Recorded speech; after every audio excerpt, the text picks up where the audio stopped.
कल जब मैं मुंबई साइबर क्राइम में अपना केस रजिस्टर करवा रही थी तो मैं सुबह 10:30 बजे से रात के 6:30 बजे तक वहाँ थी। मुझे सारे लोगों ने इतनी प्रेरणा दी है, इतनी सराहना दी है कि वो मेरे लिए खड़े रहते हैं और मुझे ये देखकर बहुत अच्छा लगता है। लेकिन ये देखकर मेरा दिल भी बहुत दुखता है कि एक औरत को इस समाज में कितना कुछ सहना पड़ता है।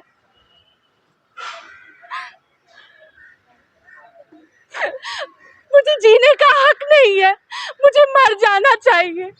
मुझे गंदी गंदी गालियां दी जा रही है। अगर मैं इसके बारे में अब कुछ नहीं करूंगी तो आपको पता ही है औरतों के साथ क्या होता है इस देश में।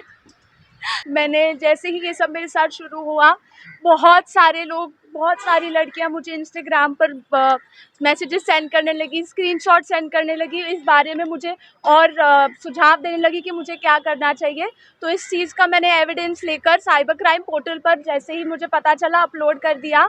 उसके दूसरे दिन पुलिस ने मुझे कॉल किया और मैं सारे एविडेंस के साथ तीसरे दिन उनके पास चली गई। सुबह 10:30 बजे से मैं वहीं थी और मैंने उनके साथ बैठा। और ये जो है बहुत ही सेंसिटिव क्राइम है। लोगों को लगता है कि लड़कियों के बारे में अगर वो लड़कियां मेरा फ़ोटो अपलोड कर रही हैं, मेरे बारे में बोल रही हैं कि मैंने उन्हें एक प्रेरणा दी है, तो उन्हें भी गालियां मिल रही हैं।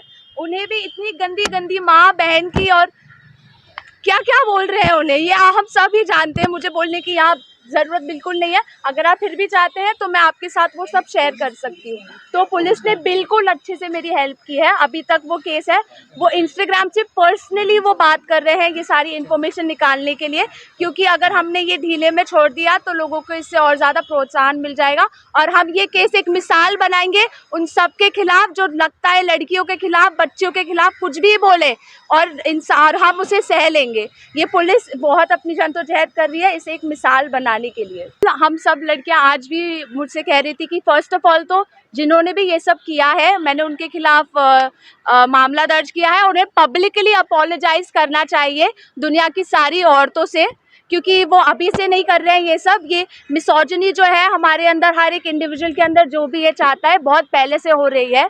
तो पब्लिकली अपोलोजाइज किया जाए और ये केस बहुत ही सीरियस है तो ये कोर्ट भी जाएगा। बहुत डेरोगेटरी रिमार्क्स पास किए जा रहे हैं, तो आइडेंटिफाई करने के लिए क्या रिस्पॉन्स है पुलिस का इसमें? पुलिस ने उन्हें आइडेंटिफाई करने के लिए उनका URL, अकाउंट नंबर और वो जहाँ रह रहे हैं, उन्होंने तो गलत इन्फॉर्मेशन अपनी एड्रेस की भी गलत इन्फॉर्मेशन भी प्रोवाइड की है उन्होंने अपने एड्रेस की, जो कि अगेन एक क्राइम है।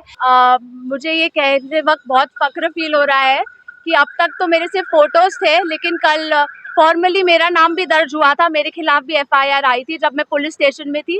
तो शिवाजी पुलिस स्टेशन से भी जो पुलिस थी, 4 पुलिसकर्मी मेरे पास आए थे और उन्होंने मुझे बहुत अच्छे से जो है ये फेलिसिटेट किया। उन्होंने मेरा अभिवादन किया, एक बोल सकती हूँ मैं, क्योंकि मैं गर्व से इस चीज़ का फॉर्मली हिस्सा बन चुकी हूँ। मेरा नाम लिख चुका है इस चीज़ में।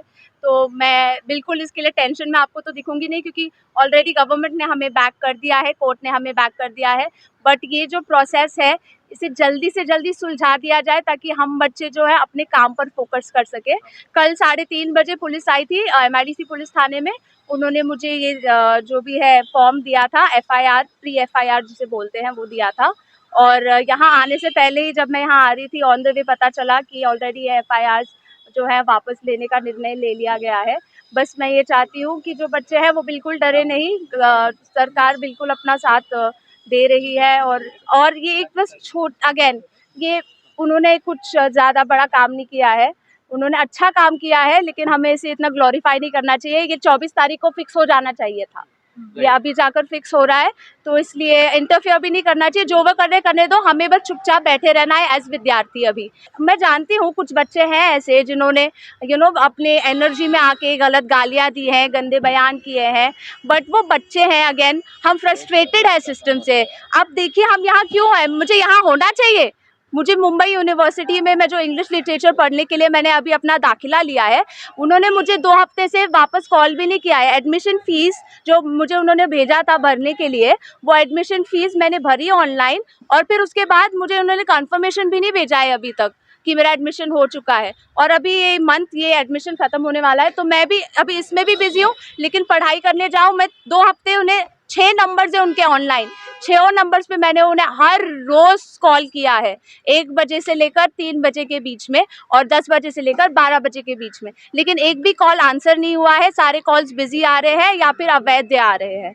अब ये सिस्टम सिर्फ नीट का ही नहीं रहा, ये एजुकेशन का जो पूरा सिस्टम है, स्टूडेंट्स के जो एजुकेशन को ग्रांटेड ले रहे हैं लोग, क्योंकि उन्हें लगता है बच्चों के पास पावर नहीं है। जो जेनजी है उन्हें देखकर कंगना रनौत को उल्टी सी आती है। तो हम अब ये यही सोचिए, अगर कुछ जेनजी के बारे में उन्होंने ऐसा कहा है और पूरी जेनजी को उन्होंने गाली दे दी है, तो ये जो पॉलिटिशियंस हैं जो बच्चों को बोल रहे हैं कि उन्हें रेप एंजॉय करना चाहिए, ये लड़कियां तो कंप्लेन भी नहीं करेंगी, तो हमें एक और वेस्ट बंगाल में बोल रहे हैं ये एक रिलीजन के ऊपर, मैं बोलना ही चाहूँगी उन्होंने क्या बोला है, बट रिलीजियसली वो गालियाँ दे रहे हैं एक पर्टिकुलर रिलीजन को, तो क्या हम सारे पॉलिटिशियंस को जेनजी गाली देने लग जाएगी? इतनी तो अक्ल हम में भी है कि जो एक जो सेब खराब होता है वो बाकी सेबों को खराब कर देता है, इसलिए उनसे दूर रहना चाहिए। तो वो इतनी बड़ी है, इतना बड़ा प्लेटफॉर्म है उनके पास, तो इसका मिसयूज़ बिल्कुल नहीं करना चाहिए। और मैं ये स्ट्रिक्टली ये भी चाहूँगी कि जिन लोगों के पास पावर है उन्हें काउंसलिंग दी जाए, ताकि वो ऐसा बयान विवादित ना करें, क्योंकि जो पुलिस ने किया है उनको पावर कहाँ से आती है? उन्हें लगता है कि अगर इनके साथ जो कुर्सी पर है उनके साथ कुछ नहीं हो रहा तो हमारे साथ क्या ही होगा। रेप के बारे में, जातिवाद के बारे में, पार्टियों के बारे में, लड़कियों के बारे में, छात्रों के बारे में, वो कुछ भी अपना मन कहे धड़ल्ले से बयान देते जाएंगे और हम यहाँ बैठकर सुनते जाएंगे। ऐसा नहीं होना चाहिए। काउंसलिंग सेशंस होने चाहिए, वार्निंग लेटर्स देने चाहिए ऐसे लोगों को।